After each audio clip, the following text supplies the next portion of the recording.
The House will come to order. The Pledge of Allegiance this morning will be led by Denise Romero, University of Denver, Denver, Colorado, and she is the aide to Representative Esgar. Please join me in the pledge. I pledge allegiance to the flag of the United States of America and to the republic for which it stands, one nation under God, indivisible, with liberty and justice for all.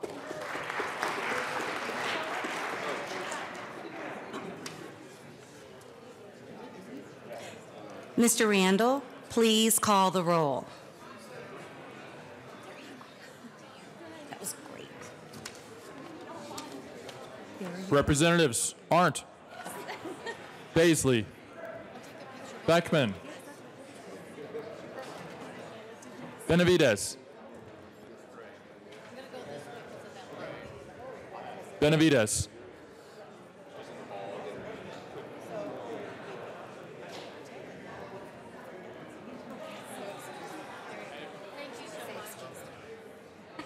Excused. Byrd, Excused. Bockenfeld, Buck, Buckner, Quinteo, Caravale, Carver, Catlin, Coleman, Cutter, Duran, Escar, Exum, Froelich, Galindo, Garnett, Geithner, Gonzalez Gutierrez, Gray, Gray,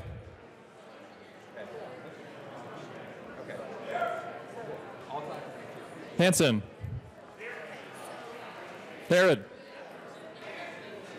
Putin, Humphrey, Jackson, Marquez Lewis, Kennedy, Kip, Kraft-Tharp, Landgraf, Larson,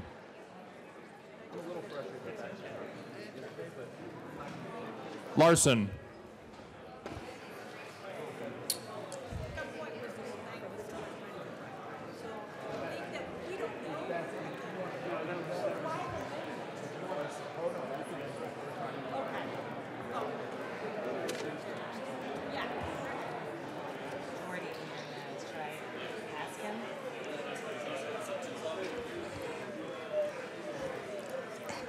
Mr. Minority Leader, Is there word from Larson? She's wondering. Have you heard anything from Larson? She's wondering. there he is, present. Lewis, Liston, Lontine, McCluskey, McKean, McLaughlin, Melton, Michael St-Genet, Mollica, Neville, Pelton, Ransom, Rich, Roberts, Sane, Excused. Sandridge, Singer, Excused. Sirota, Snyder, Soper, Sullivan, Tipper, Titone, Here. Valdez A, Valdez D, Van Winkle. Weissman. Williams. Oh. Wilson. Madam Speaker Becker. Excused. With 59 present, 5 excused, no absent, and 1 vacant, a quorum is present. Representative, Thank you, Madam Speaker Pro Tem. It is an honor to serve with you. and it is an honor to serve with you, Representative Caravello. Madam Speaker Pro Tem, I move that the reading of the Journal of Tuesday, January 29th, 2019 be dispensed with and approved as corrected by the Chief Clerk. You have heard the motion that the journal be approved as corrected by the Chief Clerk. All in favor say aye. All opposed say no.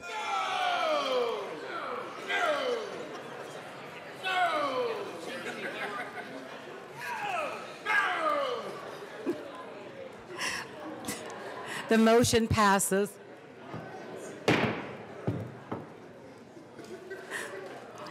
Are there any announcements or introductions? Representative Michelson-Janae. Thank you, Madam Speaker Pro Tem.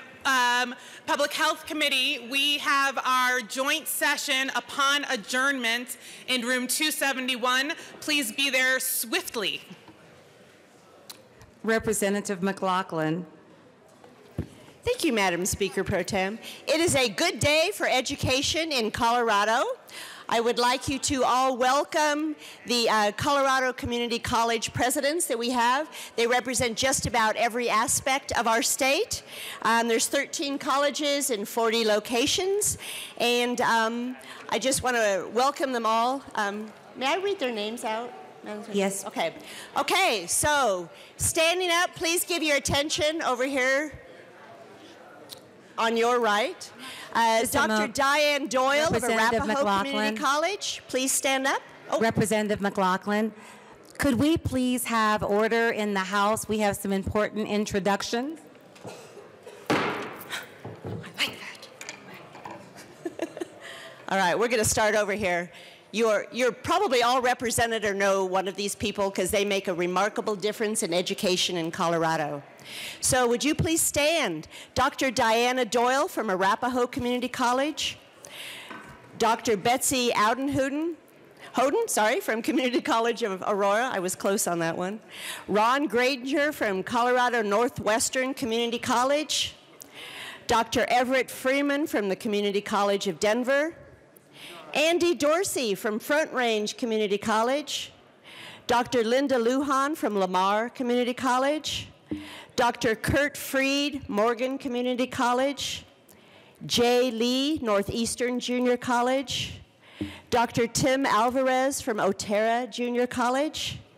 Dr. Lance Bolton from Pikes Peak Community College. Dr. Patty Urjavik from Pueblo Community College, yay. Dr. Michelle Haney from Red Rocks Community College, and Dr. Carrie Hart from Trinidad Junior College. Please give them a warm round of applause, please.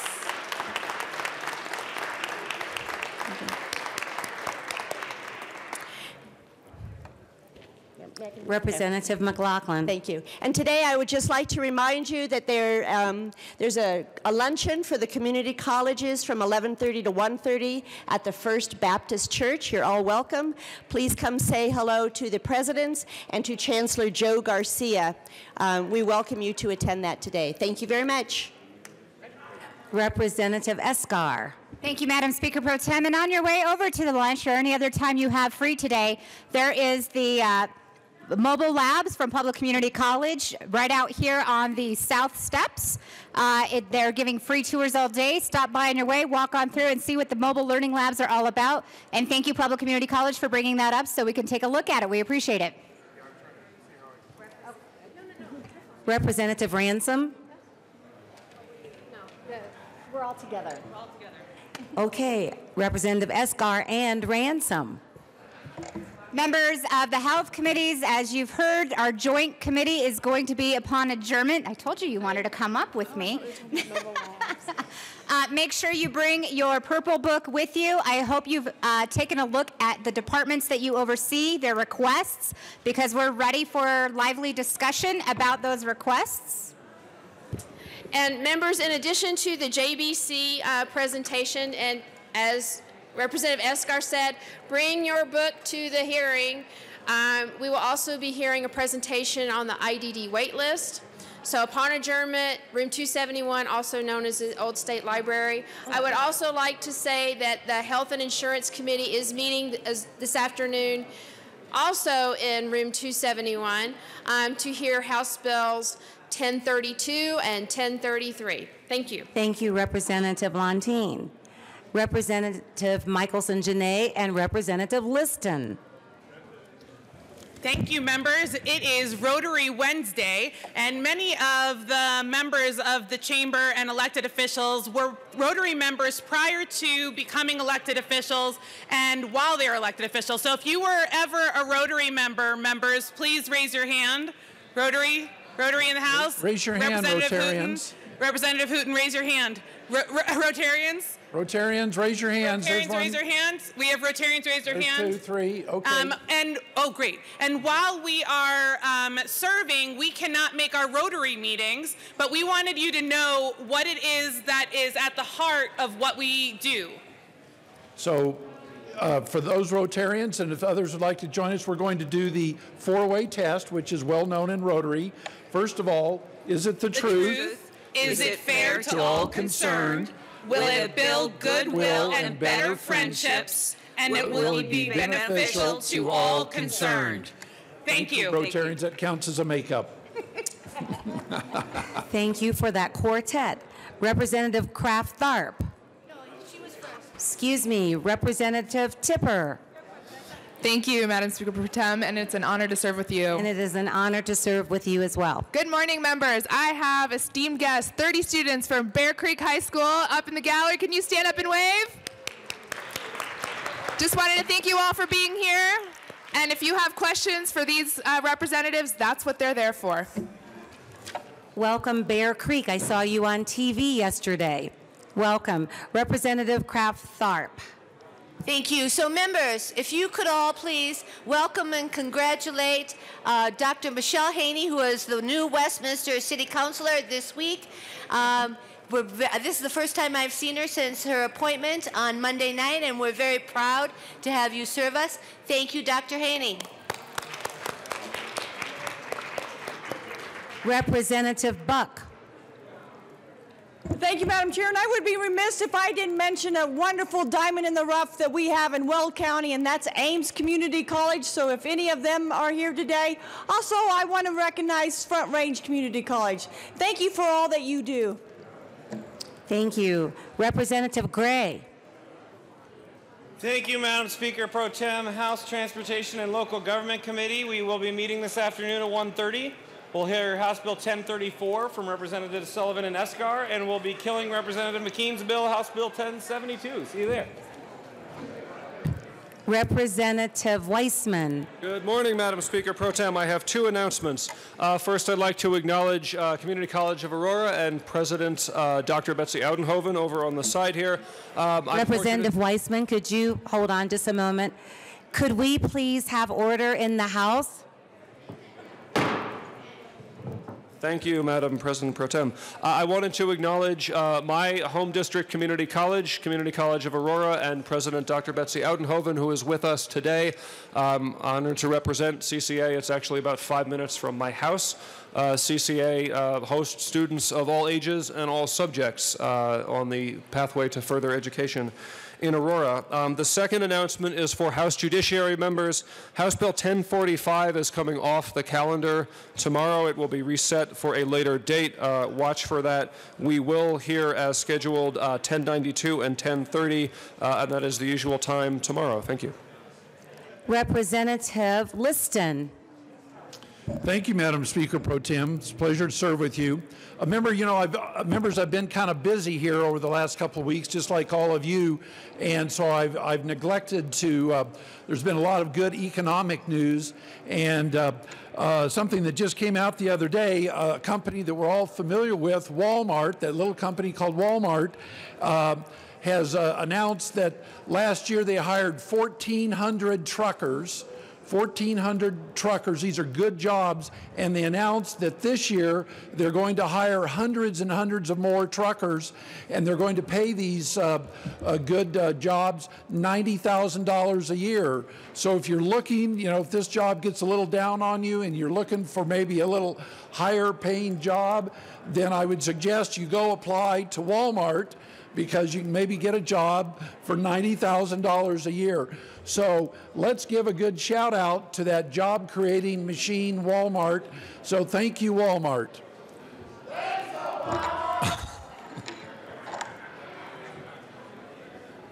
Representative McKean. Thank you, Madam Speaker Pro Tem. What an honor it is to serve with you. And it's an honor to serve with you. So this is a completely it's a twofold announcement, but completely self-serving on one side, because I have children at Front Range Community College, and they slough off to Fort Collins every day. So wonderful to see you. Thank you for being here, and to all of the rest of you from our system, thank you for being here. Thank you for what you do for our kids. And then I have my Valentine's Day box on my desk. We're coming down to the wire, folks. We're coming down to the wire. So my job is to remind you that we have, let's just say, about a week left to bring me Valentines, to make it to Loveland, Colorado, and have the little old ladies stamp them. I was told that was ageist before, that's not fair. However, they really are little old ladies. Most of them are little, and they are mostly old, so it's just the way it is. But they do a wonderful job, and they love doing this. So please let them do this for you. Thank you, Representative McKean.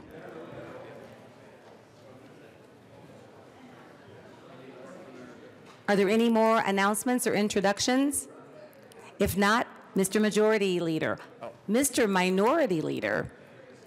Thank you, Madam Speaker Pro Tem. I would just like to introduce, he just joined us in the chamber, but the elected official in Douglas County, our Douglas County Sheriff, Tony Spurlock.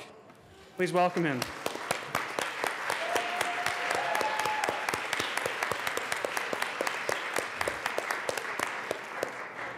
Thank you. And if there are no more announcements, Mr. Majority Leader. Thank you, Madam Speaker Pro Tem. I move to proceed out of order for consideration of General Order second reading of bills. Representative Michelson-Janae.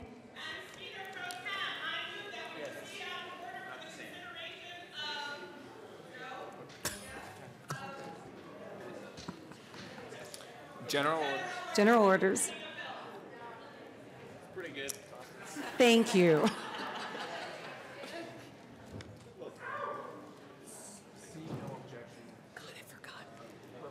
I'm sorry. Seeing no objections, Representative Michelson-Janae will take the chair.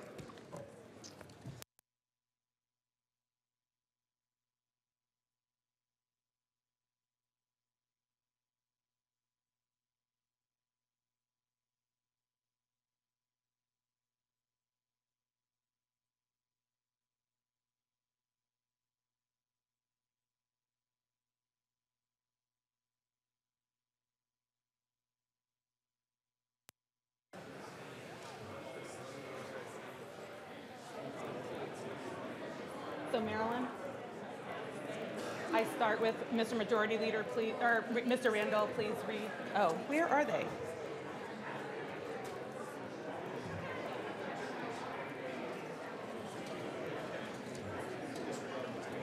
Beginning. Yep. The committee will come to order. With your unanimous consent, the bills will be read by title unless there is a request for reading a bill at length. Committee amendments will not be read unless requested, as they are printed and in your bill folders, also on your iPads.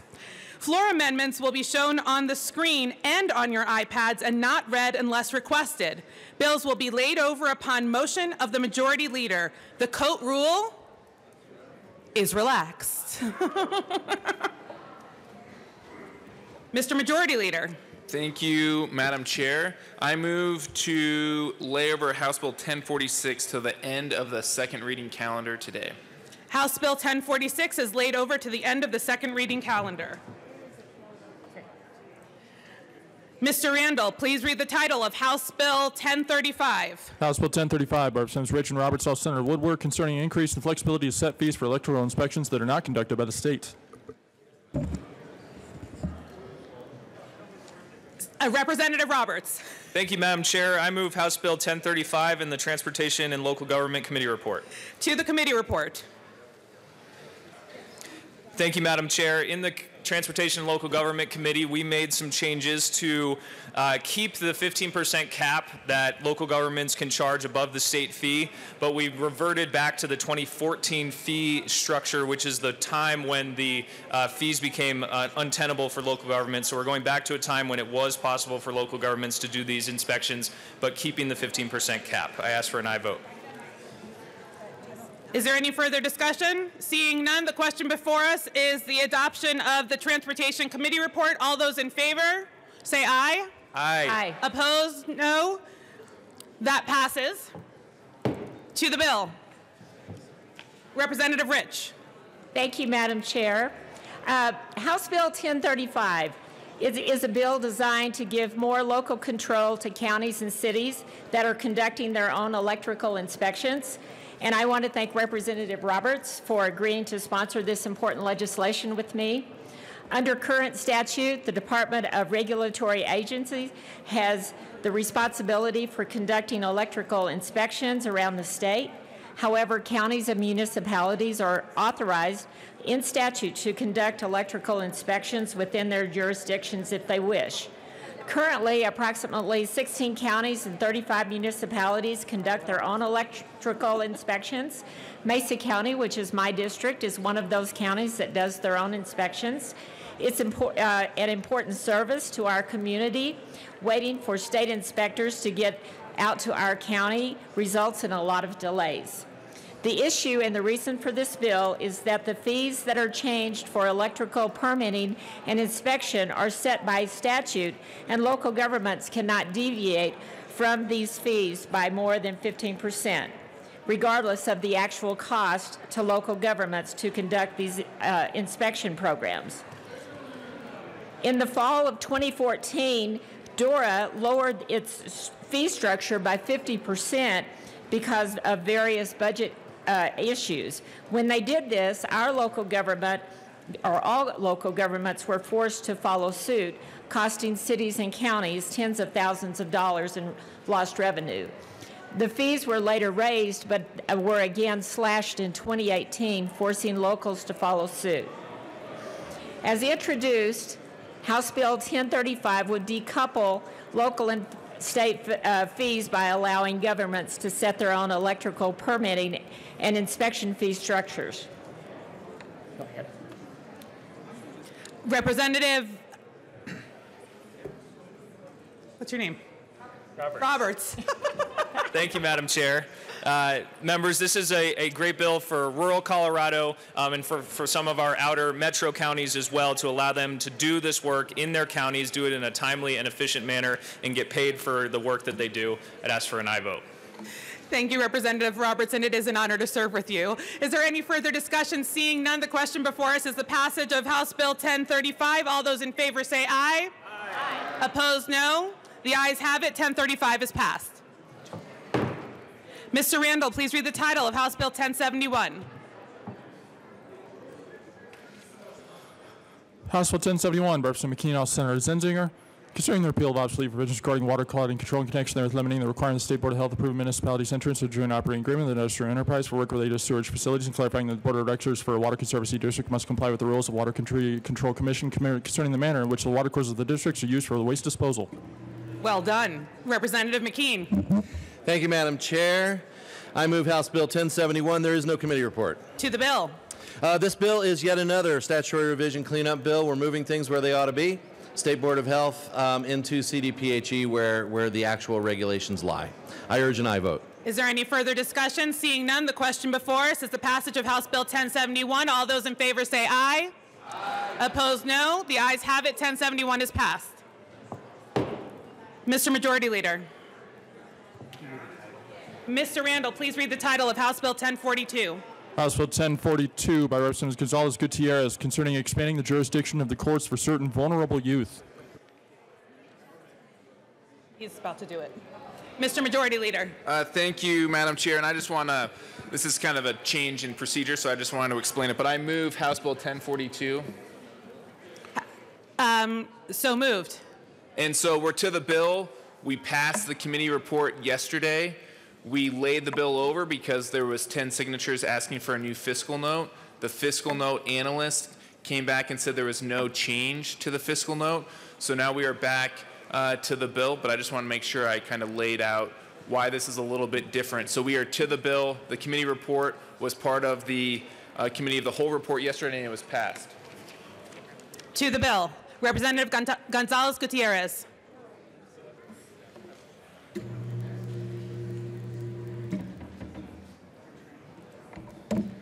Thank you, Madam Chair. It is an honor to serve with you. And it is an honor to serve with you. I just wanted to address, first of all, on the fiscal note piece, that I did speak with the fiscal analyst who also spoke with the Office of the Child Representatives. And that office reported that they serve only 1% currently of the probate court cases on guardianship and custody cases. So just to clear up some of that information. Members, I'm here on House Bill 1042. And some of you may not be familiar with my background. I have been working in the child welfare and juvenile justice fields for the past 16 years, working with vulnerable children, youth, and families, and it never mattered who they were, where they came from, their background, or where they happened to be born. I gave the same attention and upheld the same standards of work for all children, youth, and families.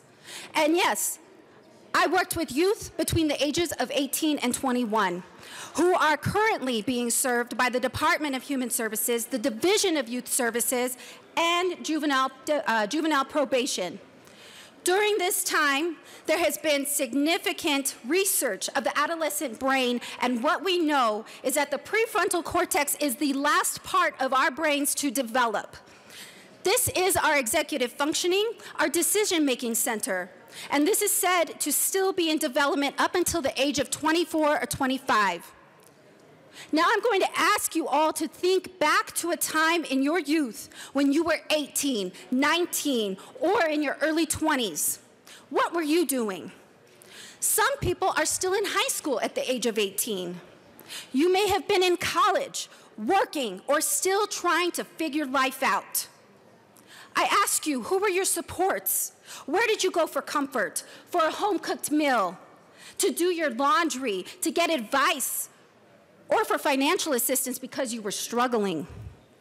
Now, imagine you didn't have those supports. No parent, no guardian, aunt, uncle, grandparent, teacher, or coach, or anyone to fall back on as a young person entering adulthood. Now, imagine you grew up in an environment surrounded by violence, or no one to take care of you because the people that were supposed to are not able to for a variety of reasons. This is trauma. And trauma does not have an expiration date and disappear at the age of 18. Members, the youth we are talking about have endured trauma. And the people that were supposed to care for them, nurture them, and provide them with the guidance they need were not available to them. And I am asking you to think about what it was like to be their age and how the supports you had made a difference in your life. This is what we can do with this bill for young people not afforded a favorable childhood life experience. I ask to vote yes and support House Bill 1042. Representative Soper. Thank you, Madam Chair. I move Amendment L005 and ask that it be properly displayed. Then I also move Amendment L007 as a substitute amendment. Sorry, sir, one at a time. Oh, okay. Amendment L005 is properly moved and before us. Thank you. And then I move Amendment L007 as a substitute amendment.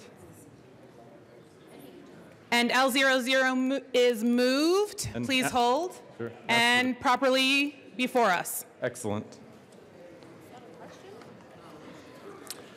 So we started debate yesterday, but never got a chance to finish this discussion at all.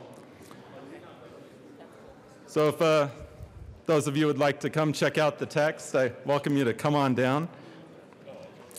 So L005 says that the minor does not have a felony criminal record in this state. L007 says that the minor does not have a felony criminal conviction as an adult in this state. L007 is very important because if you're convicted as an adult in this state, it means you acted like an adult. You committed a felony over the age of 18 and were taking responsibilities as an adult. And to be able to claim that you need guardianship as a minor after you've been acting like an adult to commit a felony is wrong. It's against logic. And quite frankly, we shouldn't be extending a special provision in law to these particular individuals. This is a common sense amendment that's being added. It's just a tiny sliver carve-out is all that's being put in here. And it's one that I encourage a yes vote either on L005 or L007. Representative Gonzalez Gutierrez. Thank you. Members, I want to remind everyone that we did debate these amendments yesterday, and I ask for a no vote.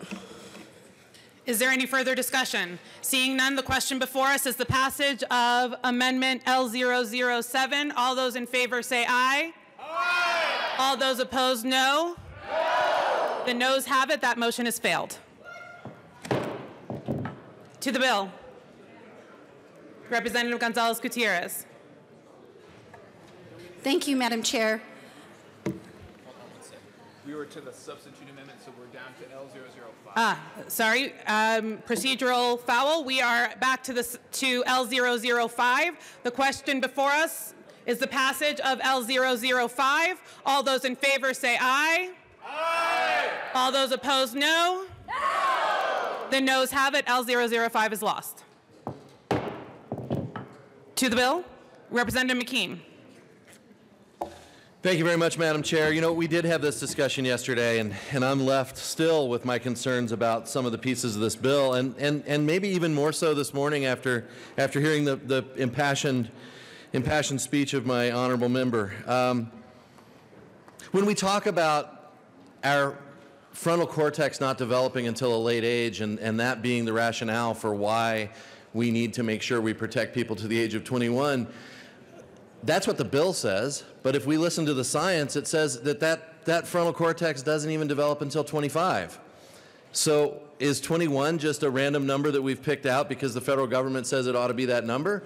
Or should we actually be protecting children, and I would ask this question of the sponsor, to 25? Is there a defining point between those two? And I would love to hear your answer. Representative Weissman. Thank you, Madam Chair, and I guess I'll try to speak briefly to the last question because these things do come up in judiciary sometimes. I think that the science of that question is, in fact, evolving, and for another bill, another time, I think it's appropriate to have that conversation, and I hope that we will have that conversation in committee. I think the reason that age 21, however, is used in this bill is simply for the sake of conformity with federal law, which obviously we must accept as given here, whatever view we have on it. More fundamentally, I wanted to come down and clear up what I think were a number of potential misunderstandings set forth about what this bill is about yesterday in our discussion. First, we are talking basically about subject matter jurisdiction only. That first fundamental threshold requirement before a court can even proceed. This bill, if it becomes law, and I hope it does, predetermines nothing. It only gives courts jurisdiction in very limited cases. And those cases are limited guardianship applications up to age 21, as we've said. In no way does this elevate the jurisdictional age limit to 21 for all guardianship. I want to clear that up. We're talking about specific cases of SIJS status only. That's two. Three, It was said yesterday that we have potential conflicts of what age limits apply to what laws in the statutes. I went back and looked at my notes, and we have at least 7 different places in existing law before we even debate this bill, in the education code, in the criminal code, in adoption, all over the place, that use different ages of majority or minority, if you will. That is an issue that goes in law much more profoundly than this debate that we're having now. And why? Because some of those laws were changed by us last year, and some were changed by our predecessors 80 or 100 years ago.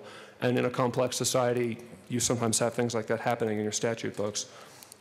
4, we alluded to LPR status yesterday. It needs to be made very clear that in no way is that guaranteed for anybody if we pass this bill.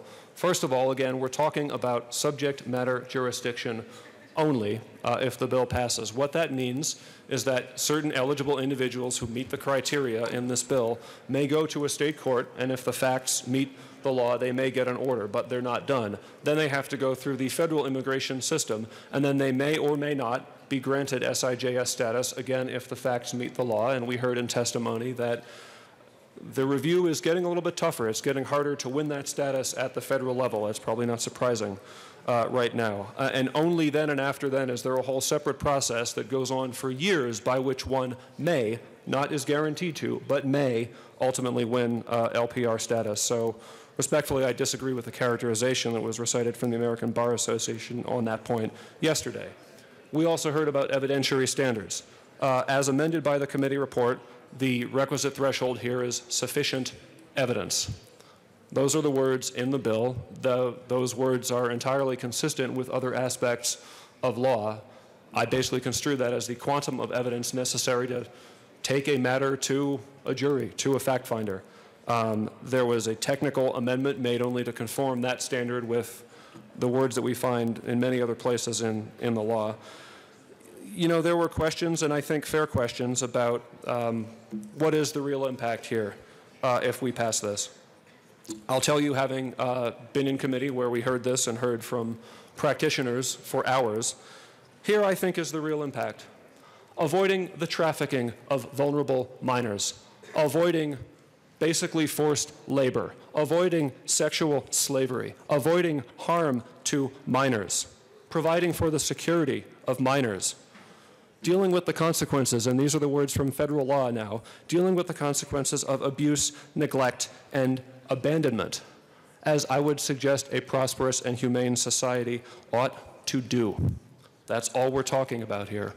We had a fair discussion down at the mic and in committee and after committee about standards of majority and what adulthood means in the rest of the world. Fair. Members, I just got back from a couple of weeks traveling in Southeast Asia in December, and let me tell you, there's a history in some of those countries that has forced people into a dark kind of adulthood when they were kids in ways that few people in this country could even imagine. But we don't know about the rest of the world. We don't make laws for the rest of the world. We don't purport to speak for the rest of the world. We purport to make laws for and to speak for Colorado. And I think that we should make this law for Colorado. It is a measured, narrow, carefully drafted, humane bill to simply conform our law with federal immigration law and try to bring a little bit of help to people who might otherwise travel a very dark road. That's the least we can do. I ask for a yes vote. Representative Carver.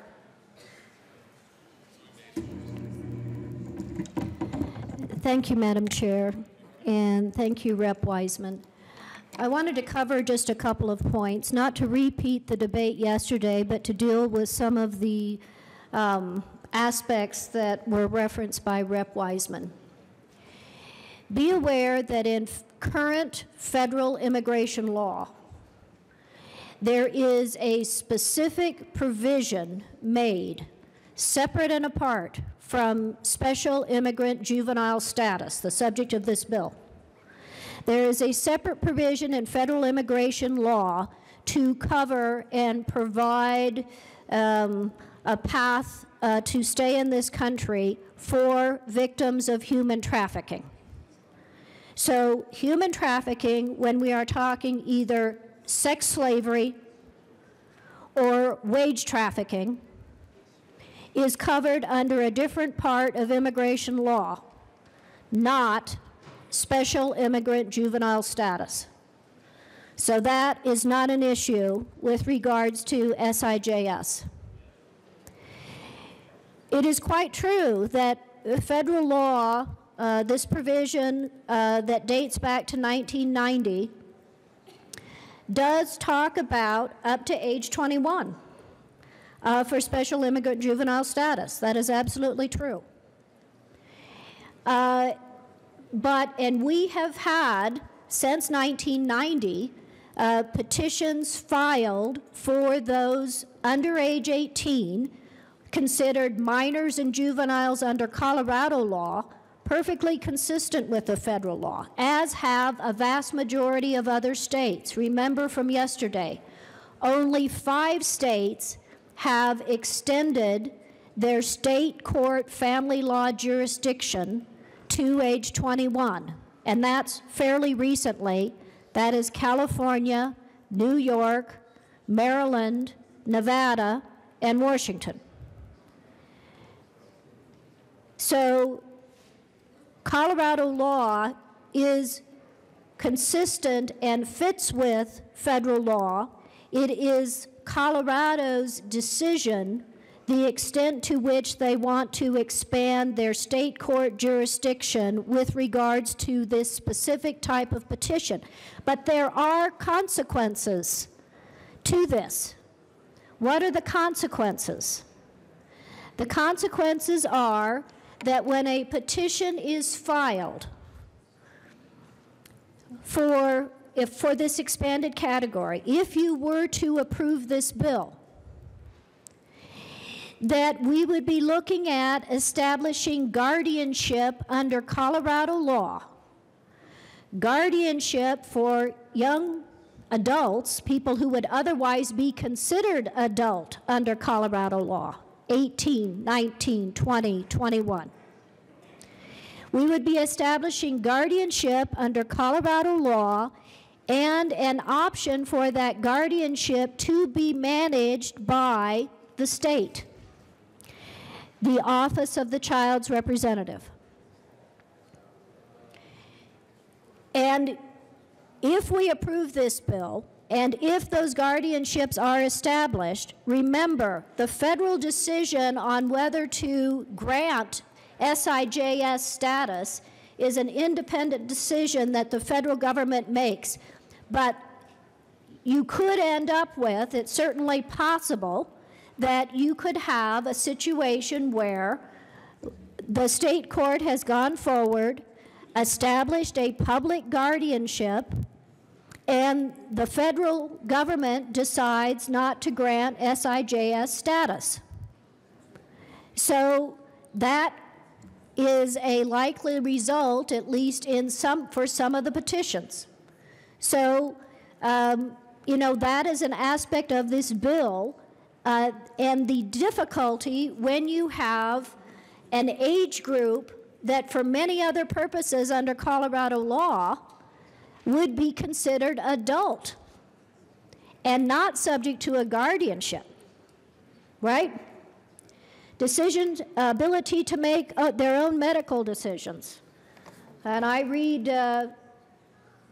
CRS 13-22-101, competence of persons 18 years of age or older, Colorado statute, listing the many purposes in Colorado law where you are considered an adult with sufficient mental capacity and of age and majority to make your own medical decisions, contractual decisions. You can be sued because legally you're an adult. To sue or be sued. And the list goes on and on. So, respectfully, members, I think the testimony in the committee about really it being a total unknown how many additional petitions we're looking at under this, and when we are looking at what is occurring in some of the other states, what is likely to occur, where we could have a better sense of what the additional demands are going to be on the court and on our resources for public guardianships. I would urge a no vote. Is there any further discussion? Representative McKean. Thank you again, Madam Chair. I appreciate it. So with so much of that in mind, and with the concern that as we look at tampering with the age of majority, whether it's to comply with federal law or not, I bring back up the consideration and the concern that I had yesterday. We heard Rep. Weissman talk about the standard being sufficient evidence.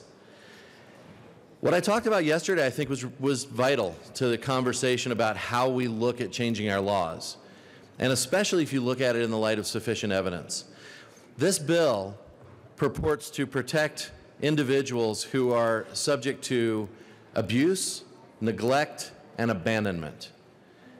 And I refresh my conversation about how you can prove and how you can find sufficient evidence for abuse and neglect. But I would say that it is very difficult to make the argument that you can find in individuals the age 18 to 21 the evidence of abandonment. So in that vein, I offer and move Amendment L004 and ask for it to be displayed. That amendment has been properly moved and is before us. Please proceed. Thank you, Madam Chair. Again, folks, this is of grave concern, because what we're saying is we are going to change our state law and literally create a system by which we look at those three things, and I will say them again: abuse, neglect, and abandonment. The argument we've heard is, well, those are the words in the federal law. Last time I looked, the 10th Amendment mattered something to me, that we can, as a body, decide that we think that these are important issues, and I think you cannot find a way to define abandonment at the age of these individuals that satisfies that they need guardianship. I would ask for an aye vote. Representative Gonzalez-Gutierrez. Oh, good. Thank you. I just wanted to clear up that there is actually an evidentiary hearing where at least testimony must be provided to the court along with any other corroborating evidence, including affidavits from others, including police reports. I ask for a no vote on this amendment. Again, we had this discussion previous day. Representative McKean. Thank you, Madam Chair. So think about what you just heard.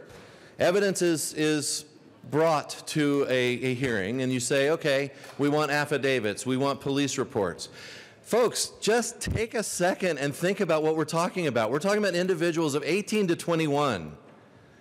How are you proving that they've been abandoned at 18 to 21 when, by and large, these are individuals, whether or not they have had the support system that I was lucky enough to have had, and many of us were lucky enough to have had. How do you prove that they are abandoned or they're simply on their own seeking a better life? These are very different things. And they're very different things when we begin to consider a guardianship. So to that, I ask for an aye vote. Representative Benavides.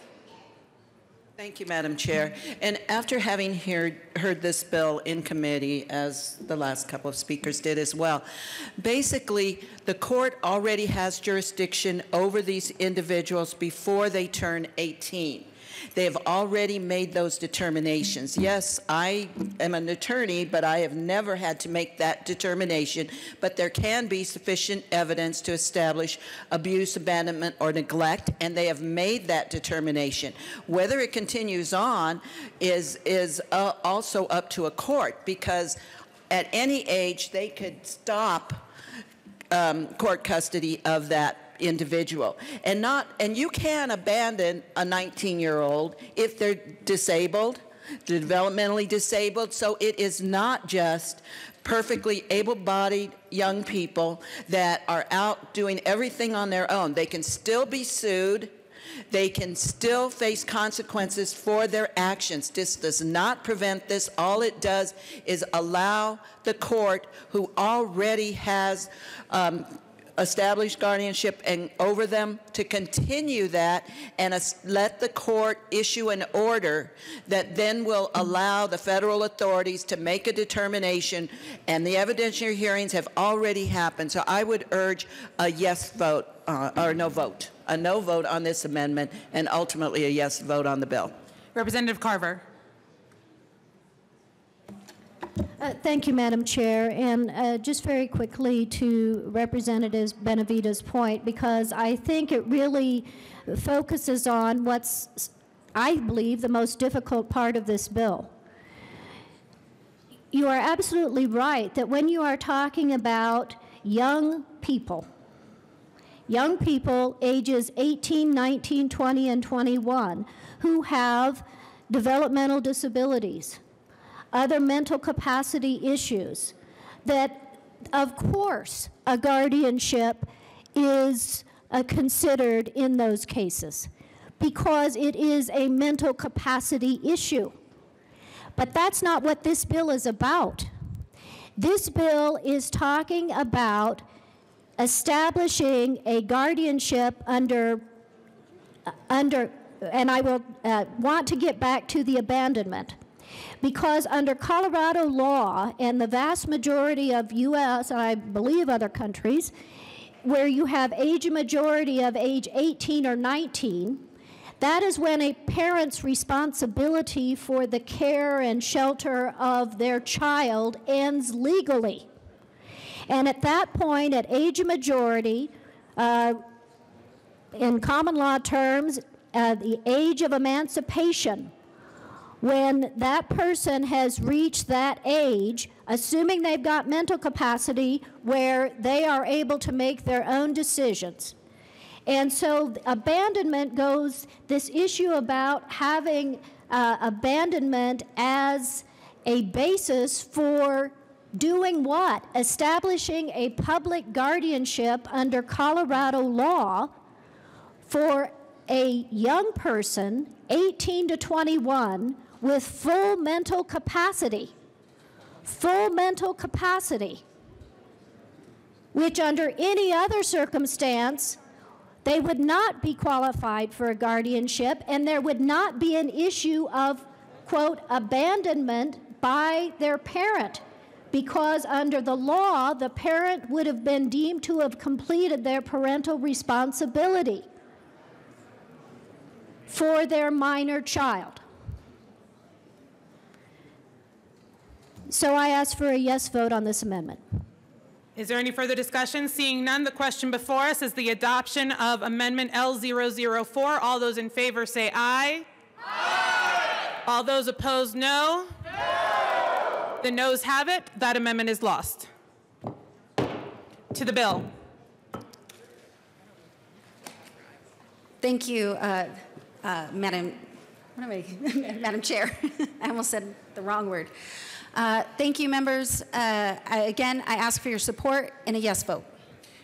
Any further discussion? Seeing none, the question before us is the passage of House Bill 1042. All those in favor say aye. Aye. All those opposed, no. No. The ayes have it. 1042 is passed. Mr. Randall, please read the title of House Bill 1104. House Bill 1104 by Representative Ransom, all Senator Lee, concerning the rights of persons represented by an attorney through the Office of the Respondent's Parents Counsel. Representative Ransom. Thank you, Madam Chair. I move House Bill 19-1104, and there is no committee report.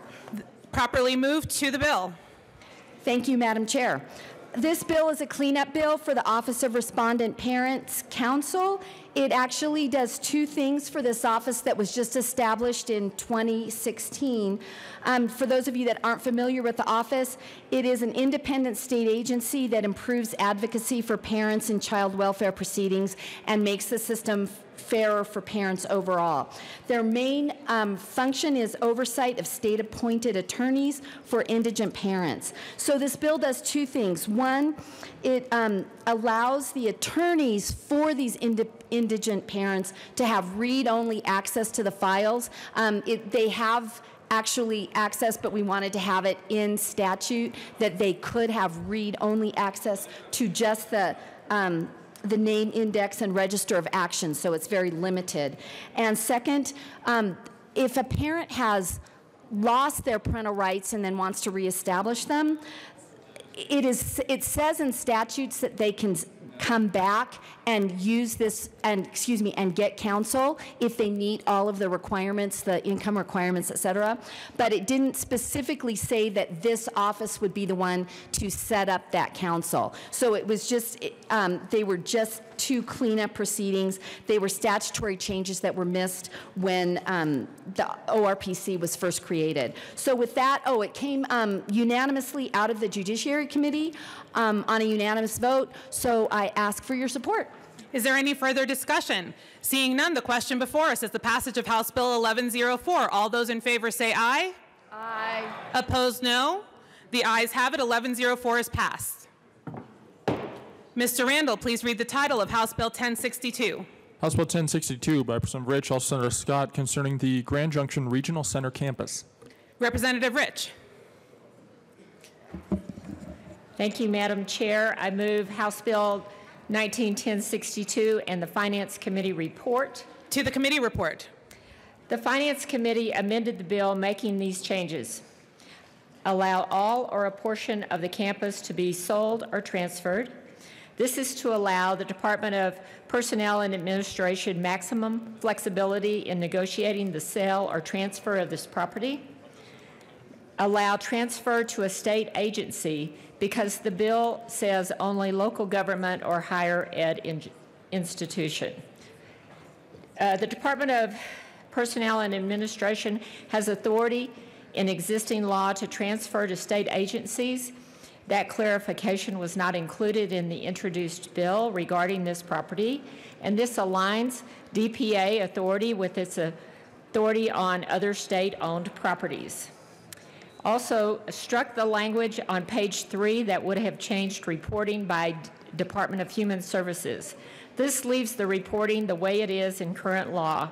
And as you know, by striking a part of a bill that makes a change, we keep existing statute in the books as it currently exists, unchanged. This amendment was prepared in cooperation with the Department of Personnel and Administration and the Department of Human Services. With these amendments, both departments are neutral on the bill. Is there any further discussion? Representative Beckman. Thank you, Madam Chair. I'm just going to support Representative Rich's effort in this property. When this bill was written, the motivation behind it was really to find more appropriate space and homes that met the demand of the clients that are currently in the Grand Junction Regional Center. The campus is currently 46 acres, but at one time it was 160 acres. And this is not a new thing to subdivide the property and give it or sell it to state property. In fact, the National Guard Armory in Grand Junction was deeded over to the National Guard, and it has become their armory and a one-stop shop. But when they wrote the bill, I think they really were not understanding the need for the county and city to be involved because it's a complicated parcel with a lot of buildings that are going to have to be either managed or probably torn down. It currently serves 23 clients, but the capacity of this facility was 900 people. So you can just imagine how many buildings there are on this campus.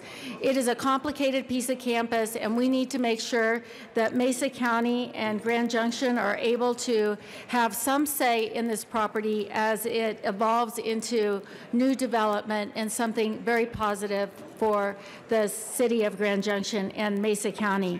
The Department of Human Services is actually in the process of building more community homes for community-centered living for those who currently live in the campus. So this would be a win-win for the state, and it's a really great idea to amend this bill. So I want to thank Representative Rich for bringing this bill forward.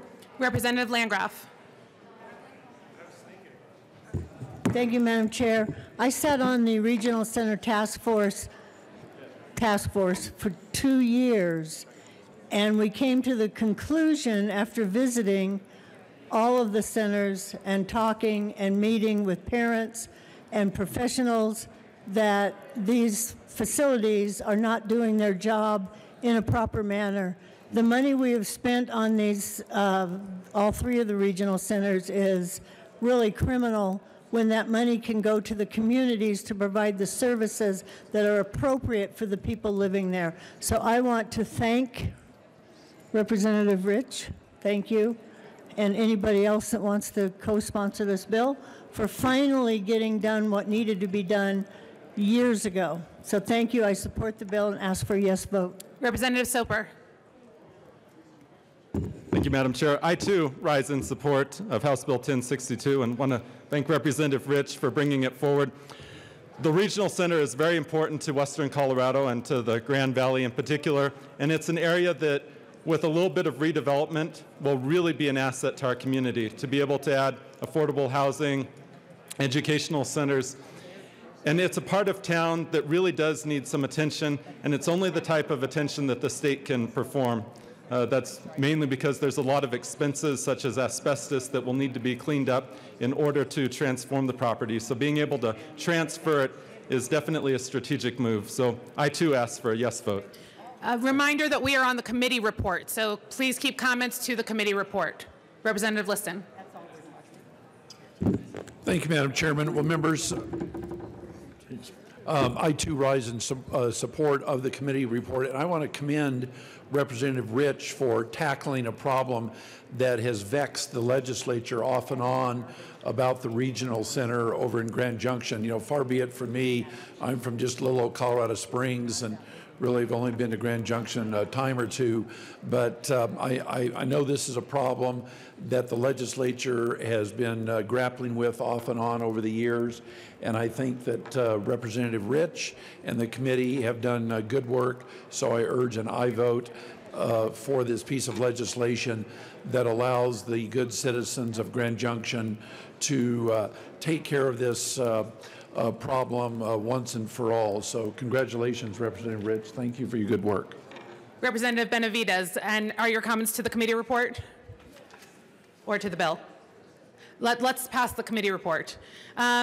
Is there any further discussion on the committee report? Seeing none, the question before us is the adoption of the committee report. All those in favor say aye. Aye. All those opposed, no.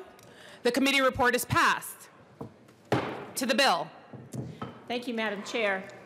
This legislation regarding the Grand Junction Regional Center campus, which is located in House District 55, which I represent.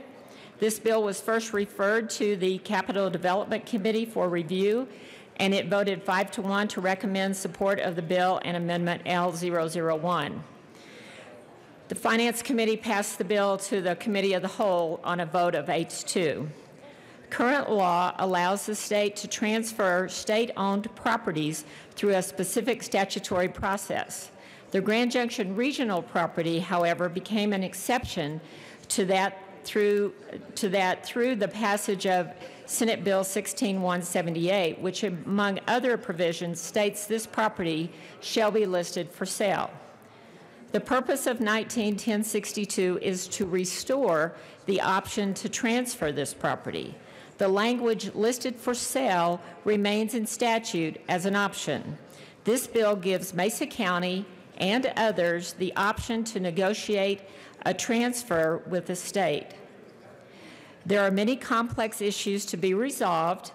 First and most important is the residents currently at the Grand Junction Regional Center. A relocation plan is in place for the approximately 20 residents. That plan was approved by both the JBC and the CDC in 2018 with involvement of the Colorado Department of Human Services. Remediation, asbestos, uranium tailings, possible Indian burials, condemned buildings, clearing the property, and more are also an issue. The cost of remediation is an issue. Funding the cost of remediation is also an issue.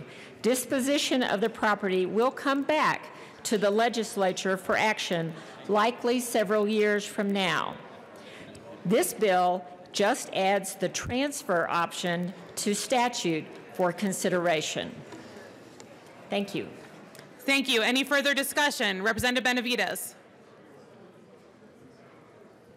Thank you, Madam Chair, and thank you, sponsors, for bringing this bill. But I rise to oppose this bill as it's been presented.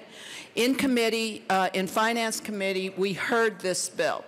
In 2016, this body passed a bill requiring Human Services to vacate the premises and sell the property. They have done neither. And now, despite our direction to them, we are coming forward and saying, oh, okay, you didn't do what we told you to do, so we're going to give you a way out. We are going to let you transfer it. And to date, they have done no valuation on the property at all. They could have done it in those 2 years. They haven't moved people out. And during committee, they explained to us there had been an Indian boarding school on that campus, and even though there is a state law that if remains are found, then they have to go through a particular protocol. But that is if the next owners, and if it's Grand Junction, and if there is a need, that's fine. And they would know how to do that. But I would rather they would at least put that in the bill, that be done, an evaluation before we say, let's just give it away. You know, we last year also passed a bill that is requiring us to sell state properties and lease them back, yet we're giving them away. And I understand there's hundreds of buildings that are boarded up, but we have to be prudent about this. We are talking about state dollars, and for us to do this and have Human Services not do what we asked them to do and then just give them an easy way out. Human Services did not even come and testify on this bill to Finance. Later, they sent an email saying they were neutral, that their only concern is vacating it. Well, you know, if we pass bills directing departments to do things, I kind of have the expectation they will do it. In this case, they did not, and we're letting them get out of it, and we still don't know what that property is worth. So I would urge the no vote on this bill and that they go back and do more investigation. Thank you. Representative Escar. Thank you, Madam Chair. I just wanted to make sure that I'm understanding the timelines correctly within this bill, that even if we do this with a transfer, that nothing will happen on this campus at all until we have effectively moved every patient into the places that they are going to be moving to. Representative Rich. This bill is just to add language to give the option to transfer. If that happens, then the conversations would begin, and anything that happens would come back to the legislature before the property is transferred or before it is sold. Representative Escar. Thank you, Madam Chair, and thank you for that explanation. And I'm going to ask another question off of what you just said. Shall a transfer be in front of us as an option? That will be the legislature who decides if we approve that transfer? Representative Rich.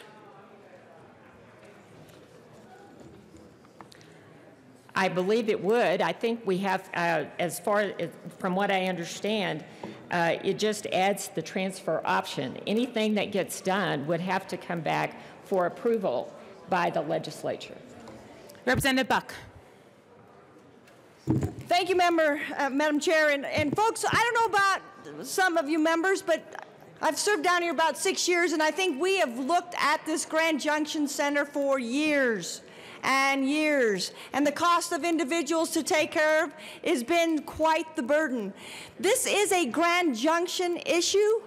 This is something that they have come up with that will be the best for them. So I would just ask members to respect the people that represent the Grand Junction area, that they know what's best for this center. So I ask that we continue to support this bill. Thank you. Representative Soper. Well, thank you, Madam Chair. You know, I can't believe that we're actually having this debate right now. Because what this does is it just inserts the option into law. Either sale or transfer, it would still come back to the legislature. We're not taking away what was done in 2016, we're just adding an additional option. And that's all that's being done here.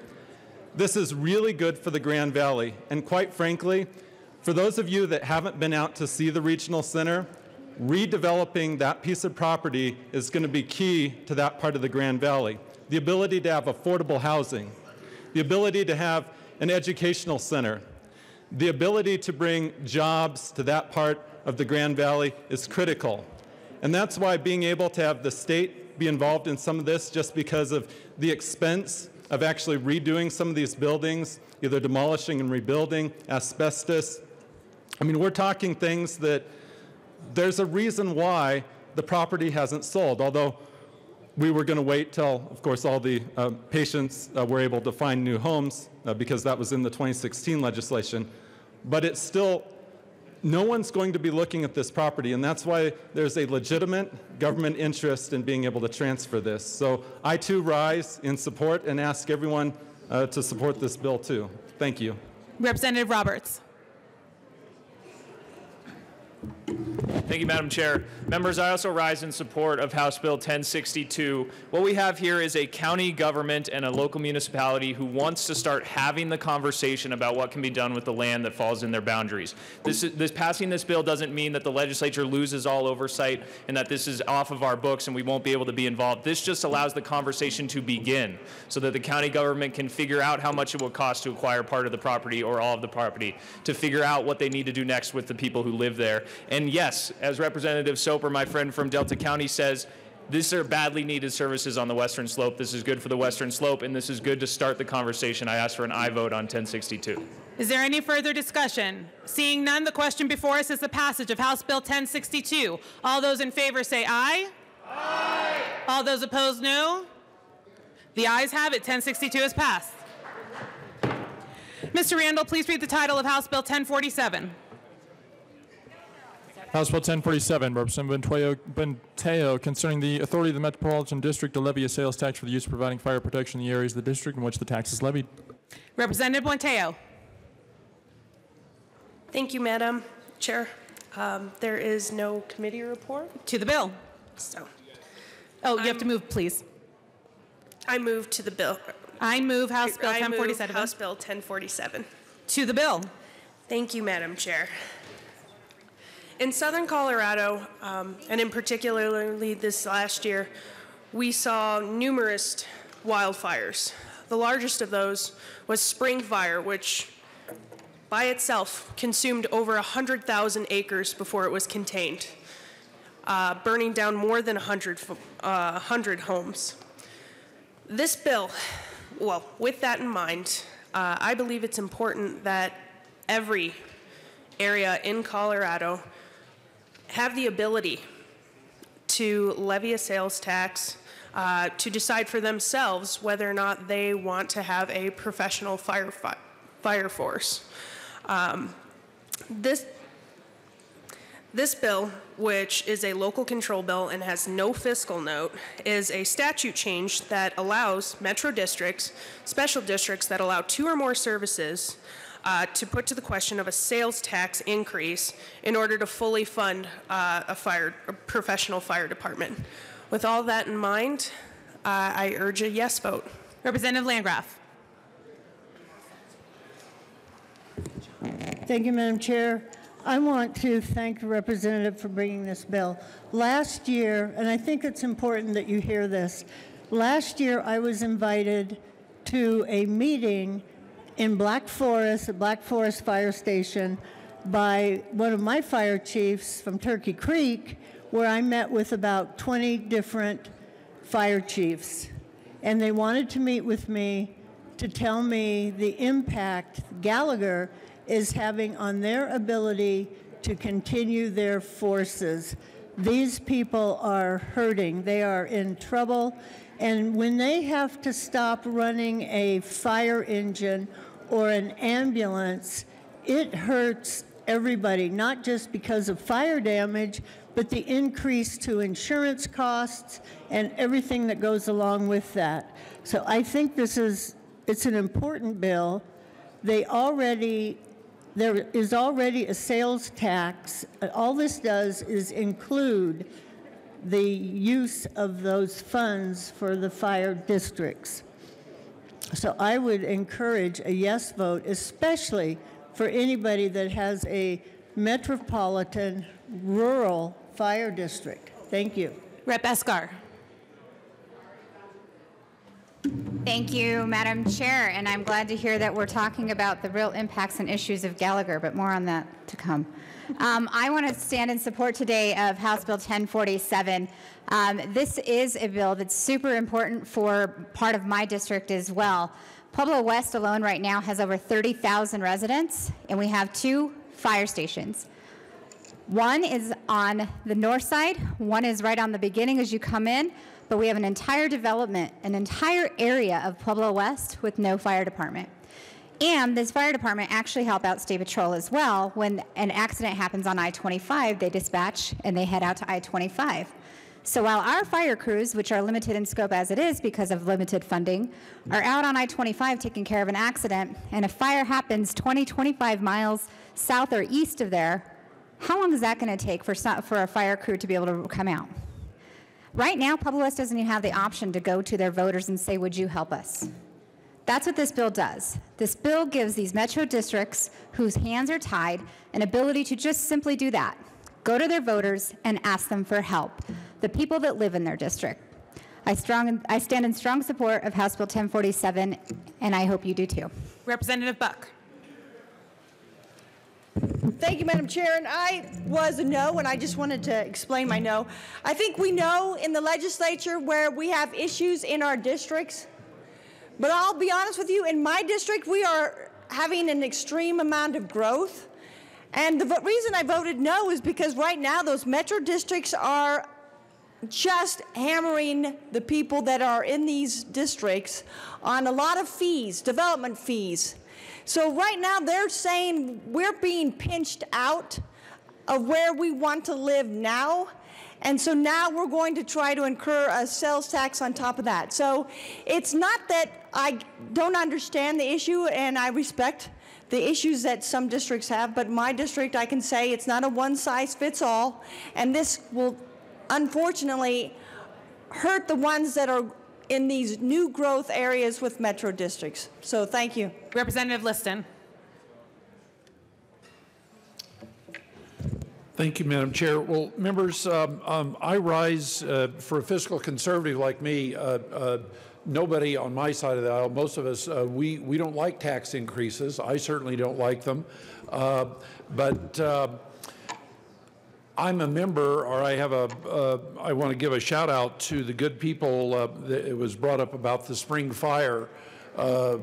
We all knew last year that it was going to be a very difficult wildfire season, and sure enough it was. And it was mentioned about the spring fire. For those of you who didn't pay that much attention to it, burned 110,000 acres. And if it had not been for the good work of a lot of the volunteer firefighters and other firefighters, the entire Cachara Valley would have burned up. And I can tell you that the Levita Fire Protection District, which did yeoman's work, they saved the Cachara Valley. Had it not been for the Levita Fire Protection District and others, they didn't do it by themselves. The spring fire that burned 110,000 acres. If you have not seen it, you drive over Levita Pass, and it's a wasteland. It's just scorched everything north, south, east, and west. And had it not been for the good firefighters who were working with old equipment or no equipment at all, it would have burned right on up through the valley, and Lord knows where it would have stopped. So nobody wants to pay higher taxes, certainly not me. But when it's voluntary and it has to go to the vote of the people, which this bill does, I'm assured by the sponsor, let the people decide. If they don't want to have fire protection and let everything burn up, that's their choice. But if they feel that whether it's 0.25% or whatever it's decided, that it might be worth it so that their home and their farms and their businesses don't burn up, at least give them the opportunity to do so. But I can tell you that a lot of these rural districts, special districts, whether it's a metropolitan district or a fire protection district or a water district, are being crushed by Gallagher right now. And so if this is one small partial remedy, there again, let the people decide. If they don't want to have fire protection, that's their business. But if they feel comfortable and want to do it, allow them to do so. So I rise in support of the bill, not because I'm in favor of tax increases, but I'm in favor of letting the people decide, especially if it comes to protecting their homes, their properties, and their businesses. Representative Buenteo.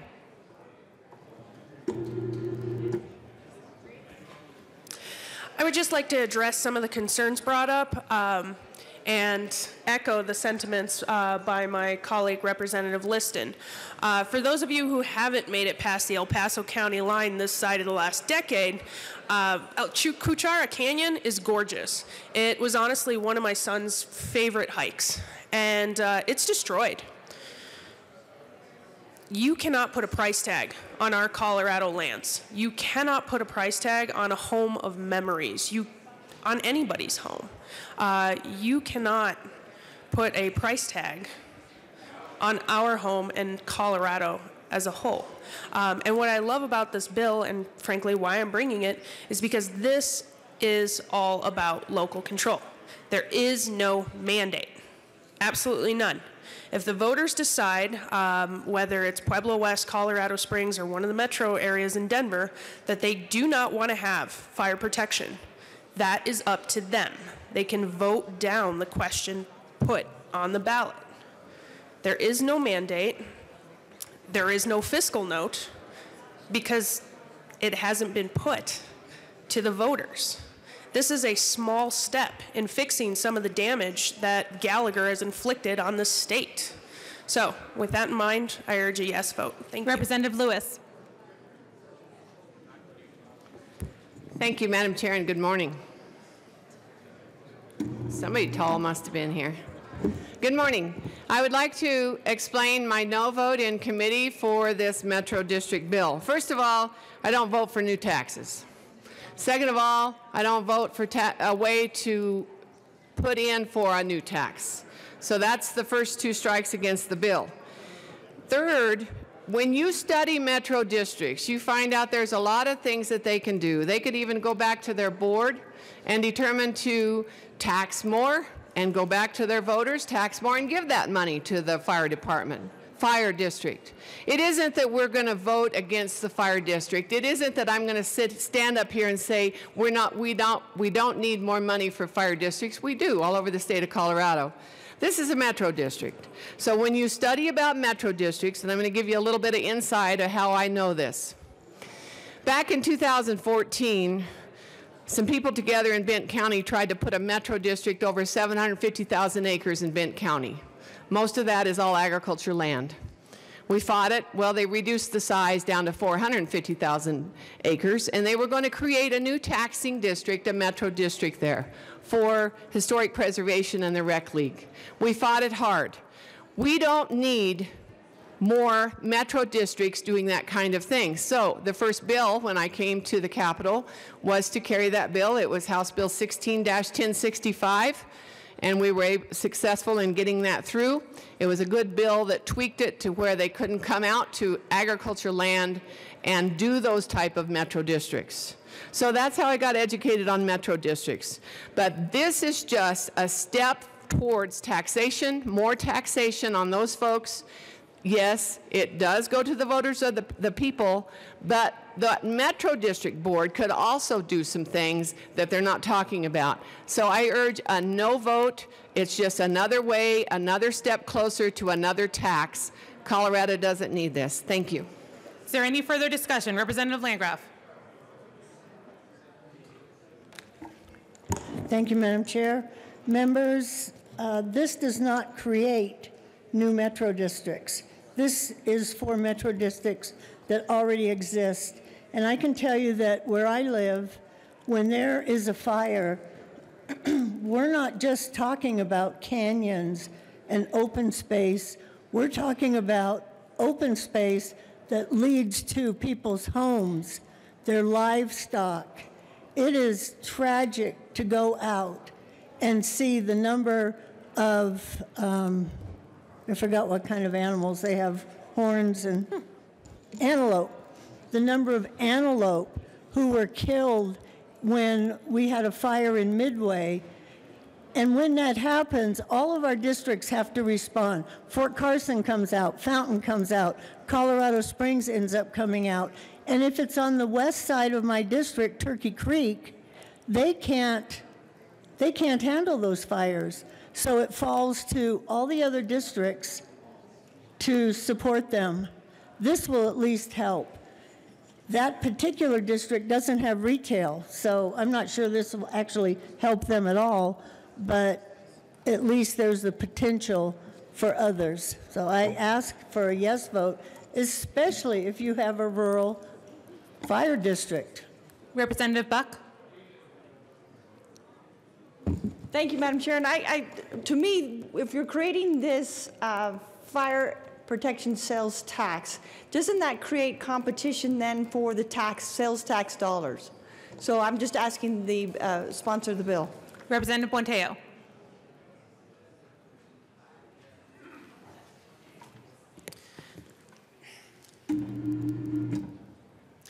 Once again, it has to go to voter approval. And yes, if they decide that they can't deal with any more sales taxes, that's perfectly fine and that's on them. This bill doesn't require them, it doesn't create any new metro districts, doesn't require them to increase their taxes. This is a local control bill. That is something I believe in personally, and frankly, I believe House District 47 believes in. You know, right now in Pueblo West, the average wait time is somewhere between 14 and 17 minutes if you call 911 and you need EMS or fire services. What this is designed to do is to allow Pueblo West residents to decide one way or the other whether or not they want to levy their own tax and therefore fully fund those fire and EMS services. Is there any further discussion? Seeing none, the question before us is the passage of House Bill 1047. All those in favor say aye. Aye. All those opposed, no. No. The ayes have it. 1047 is passed. Mr. Randall, please read the title of House Bill 1082. House Bill 1082 by Representatives Catlin and Valdez D. Also Senator Quorum, concerning the rights of a water rights easement holder. Representative Valdez. Thank you, Madam Chair. I move House Bill 1082 and the Rural Affairs and Agriculture Committee Report. To the committee report.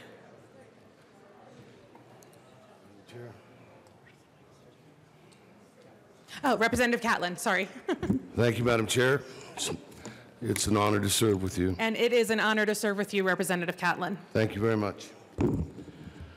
In Rural Affairs, we amended this bill in order to make it express that if the use of the easement is inconsistent with the terms upon which it was agreed in the right-of-way, then you can't do these kind of things. What we're trying to do is to make it so that the easement holder for a ditch or a pipe or any water transferent infrastructure can get on the easement, improve the easement, can put in a pipe, can do the kind of things that we do in agriculture, even though some of these ditches are now flowing through suburban, newly developed areas. Agriculture is still out there doing its job. And we've had some pushback and some opportunities for landowners to say, no, I do not want that easement improved on my land. That goes against the easement right holders' rights too. So what we're trying to do is to make this much easier for everybody, that we don't have to have lawsuits in order to find out that you have the right to improve and to repair and maintain the easements across another piece of land. That's all this bill is. Is there any further discussion? Seeing none, the question before us is the adoption of the committee report. All those in favor say aye. Aye. Opposed, no. The ayes have it. The committee report is passed. To the bill. Representative Valdez. Thank you, Madam Chair. This bill clarifies the water right easement holder entitled to maintain, repair, and improve easements, including lining pipe in a ditch through land that lies between the point of diversion and the point of use when the water is being conveyed. With that, I ask for an aye vote. Representative Buck.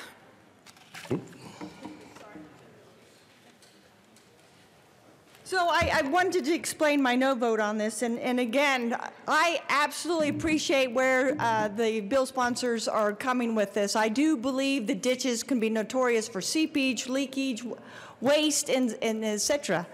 But it gets to where I don't know if this has, because I did not hear complete testimony from property owners who have these easements on their property.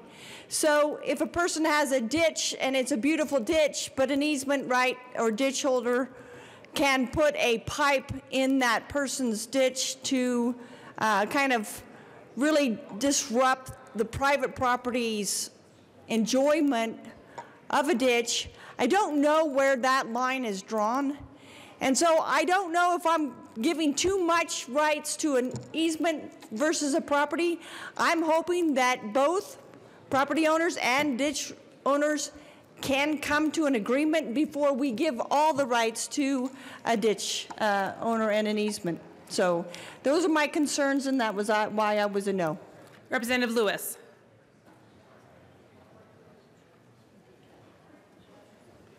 Thank you, Madam Chair. And I want to explain my no vote in committee. When I'd heard about this, and actually I'd seen some of the video in West Cliff, Colorado, where there is a need to redo a ditch, a need to redo how the water gets from point A to point B. I watched that last summer. And I understand the intent of what our bill sponsors were doing. In respect, they're doing what they think is right. I'm worried it's just a little too far because of some of the wording, and that's why I wanted to run and grab my amendment that was passed. Water rights have always been an important part of property. And to access the water, which may be granted from the landowner who owns the land along the stream, that's another part of the bundle of sticks called private property rights. The issuance of adjudication of a water right does not give a right-of-way to the water appropriator over the lands of any person. So what I'm concerned about is when I saw the amendment, well, when I saw the original, it was pretty strong words about what they were going to be able to do. I understand the intent of what they're trying to get done, but I'm concerned that we are going to step over this bundle of sticks that was held by private property owners. In the amendment that was passed and added to the bill, it talks about the right-of-ways, a ditch right-of-way, that they would have the right to construct, and it even talks about alludes to pipelines. You know that water here along the Front Range is very important. More and more people are moving to Colorado. They want our water. There's a thread of water coming out of the San Luis Valley. There's water that comes from South Park. There's a thread of water that comes from the Lower Arc. In fact, there's even a threat of water coming from the very southeast corner of Colorado. Those people that are putting in those, what they call monitoring wells, LG Holdings out of Georgia, that the esteemed Representative McKinley is fighting right now, that could be water brought to the Front Range. So I'm concerned that we are creating a water right out of an easement right. And these people don't have that right to trump over private property to redo theirs. I have two sons that own water rights in the Lower Arc, one south of La Junta and one on the High Line, west of Fowler, between Pueblo and Fowler. They get it. We get it. It's important. These ditches do leak. They need repaired. I agree. But I'm afraid that the bill and the amendment that is talking here has gone too far, and it's going to take it to where we don't want to go there. So I just could not vote for something and be part of something that would take away that bundle of sticks of private property. Even though your right-of-way easement is part of private property, it should not trump the landowner that's there, because landowner rights are important. And here in Colorado, this bill could have a very significant impact on pipelines, ditches, all across Colorado. It concerns me greatly. That's why I'm a no. I would urge a no. Thank you. Representative Arndt. Thank you, Madam Chair. So let's just be clear that the amendment is the bill. It constituted a strike below. So if you look at L001, it is already in Colorado law. There's a ton of case law, the Supreme Court decision behind this. It is currently in our Colorado law and supported by many court cases that the ditch owners, okay, so we're going to talk about private property rights. We're going to talk about the person who owns the property where the ditch runs through. We're also going to talk about the usufructuary right of water, which is the right to use water, which is a private property right in Colorado. And we can also talk about the owners of the ditch. Those are three different. This is already in under 3886-103. The extent of right-of-way is in statute and backed up by case law. Such a right-of-way shall extend only to a ditch, dike, cutting, pipeline, other structure sufficient for purposes required. This law that we're creating or proposing adds in, to be more explicit, the right-of-way associated with the ditch, so the people who own that ditch and the owners of the usufructuary water right can continue to maintain those rights. That's the clarification here. That's needed in rural Colorado. That's also needed in urban Colorado, where now we have ditches going through cities and we have a lot more population. And some people, when they buy a private property, they simply don't understand that what they think is a river in their backyard is a ditch. And people have a right to maintain that ditch. In fact, if they didn't, we'd be in real trouble. So this is a clarification piece under this section of statute, and I'm in firm support. Thank you. Representative Wilson. Thank you, Madam Chair.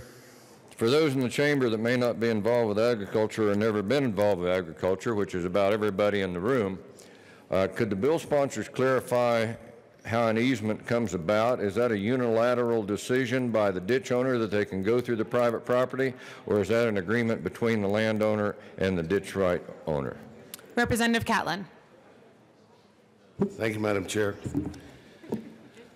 The way easements work in the state of Colorado right now is that if you need an easement across a piece of property, you have to negotiate with the property holder. You can't just drive into a guy's place and start building a new ditch without an easement. What we're talking about in this bill is that the right to improve, maintain, and work on the ditch or the pipeline goes with the easement. When you buy a piece of property and you see the ditch on the ground, you know it has an easement.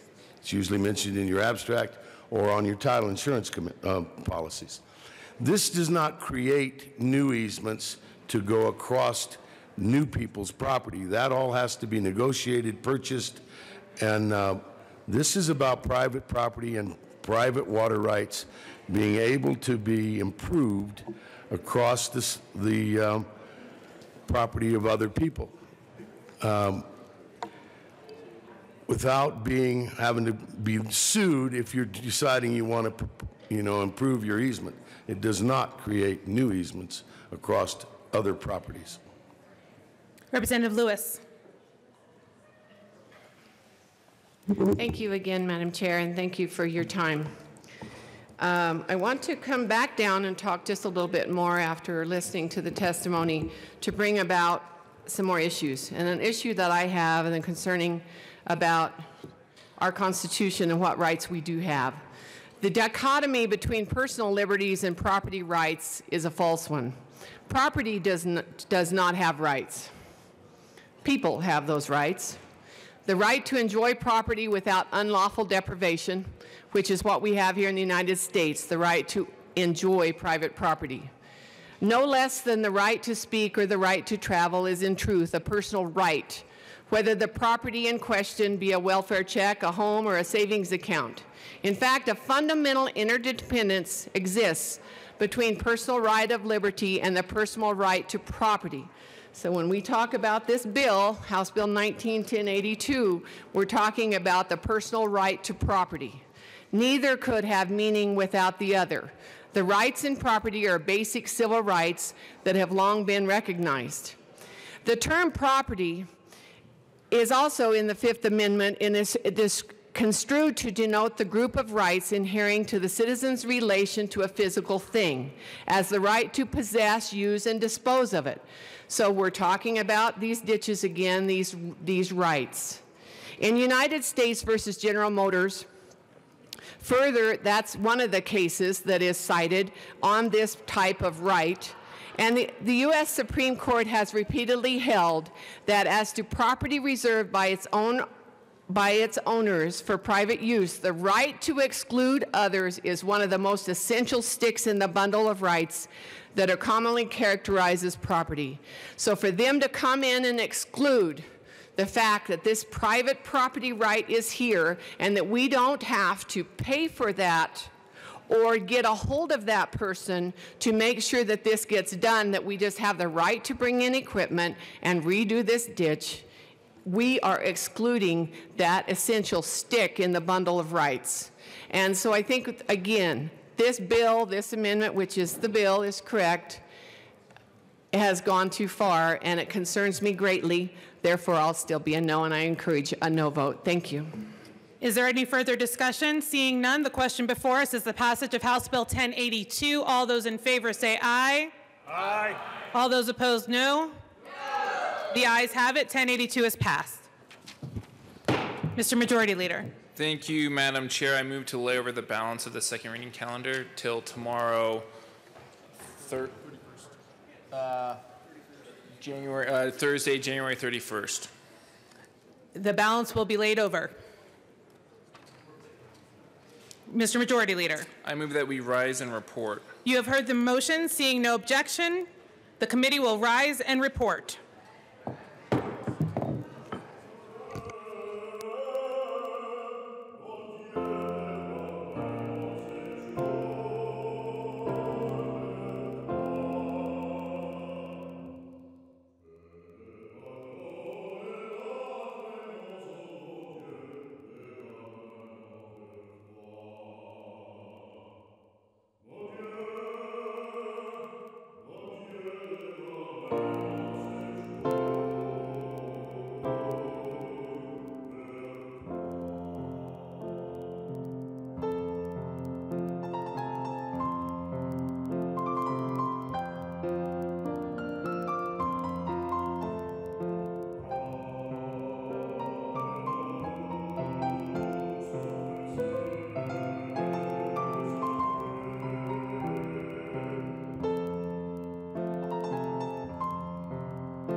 The House will come back to order. Let's see. I don't even know who's in charge. Who's Doctor? Representative Michelson Janae. Oh, I'm sorry. Mr. Randall. Madam Speaker, your committee hold big sleeve report as under the following attached bills being the second there for small recommendations thereon. House Bill 1035 is amended. House Bill 1042 is amended. House Bill 1047. House Bill 1062 is amended. House Bill 1071. House Bill 1082 is amended. House Bill 1104 passed second order gross place account for third reading final passage. House Bill 1046 laid over until January 31st, 2018, retaining its place on the calendar. Representative Michelson Janae. Members, you have heard the motion. There are 3 amendments at the desk. We will begin with the Representative Soper amendment to House Bill 1042.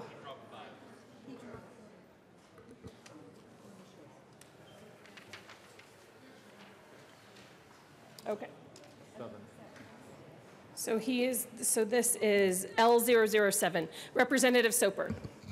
Well, thank you, Madam Speaker. I'm sorry. Mr. Randall, please read the Soper amendment to the report of the Committee of the Whole.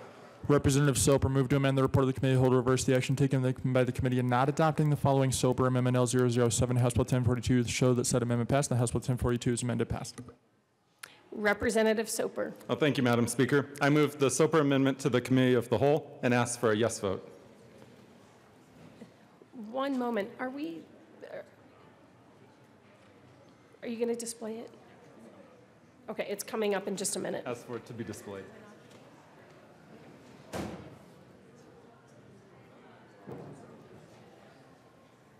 Just 1 minute, members, while we try and get it displayed.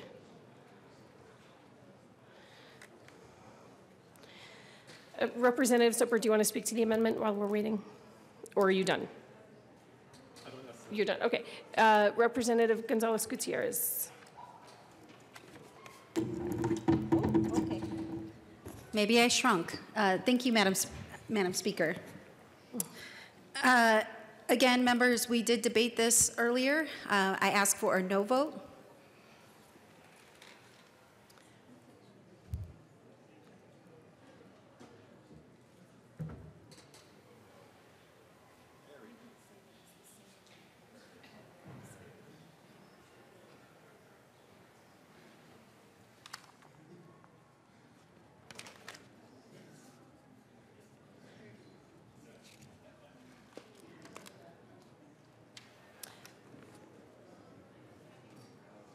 All right, if there's no further discussion, the question before the House is the adoption of the Soper Amendment, L007. Mr. Randall, please open the machine, and members, please vote.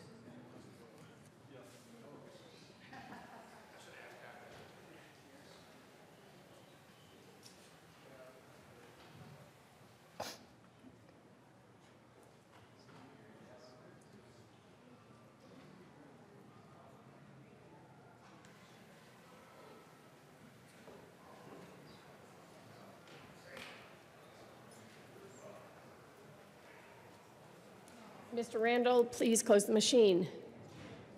With 31 aye votes, 33 no votes, and 1 vacant, the amendment fails.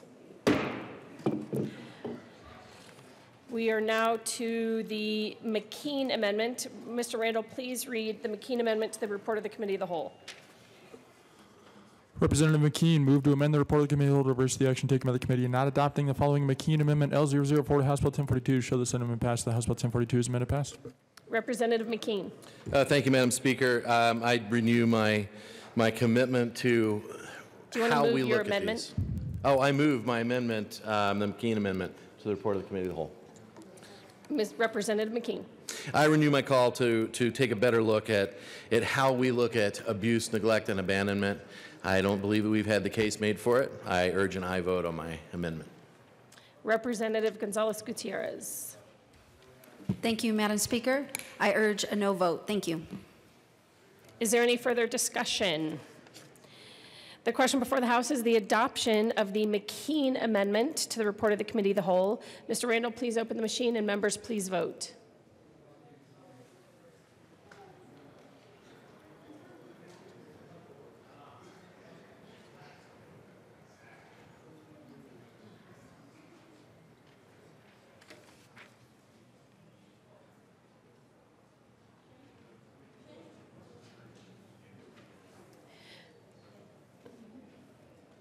Mr. Randall, please close the machine. With 23 aye votes, 41 no votes, and 1 vacant, the McKean amendment to the report of the Committee of the Whole fails. There are no further amendments at the desk, correct? The question before the House is the adoption of the Committee of the Whole report. Mr. Randall, please open the machine, and members, please vote.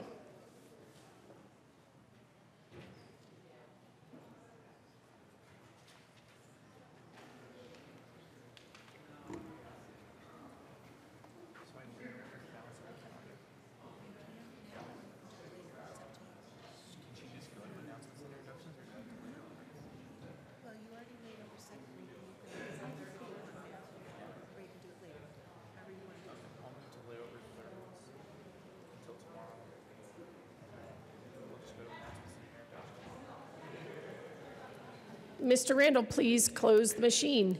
With 55 aye votes, 9 no votes, and 1 vacant, the report of the Committee of the Whole is passed.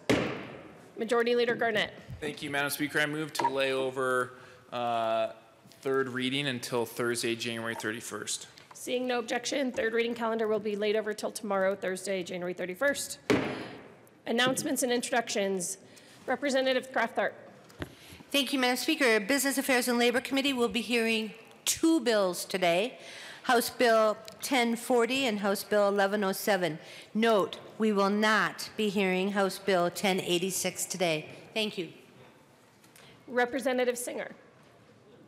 Thank you, Madam Speaker. Joint Health and Human Service Committee members, upon adjournment of the House and the Senate, we will be meeting in the Old State Library to hear from our JBC members, as well as a presentation on the IDD wait list.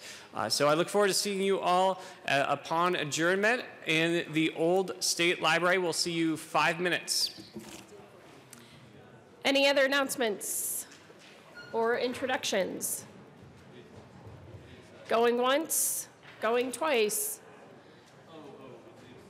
Majority Leader Garnett. Thank you, Madam Speaker. I move that the House stand in recess until later today.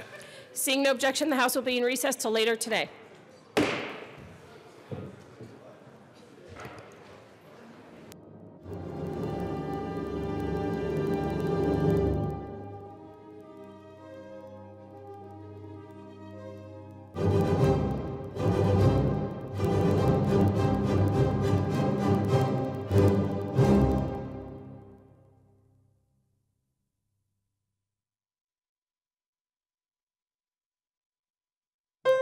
Thank you.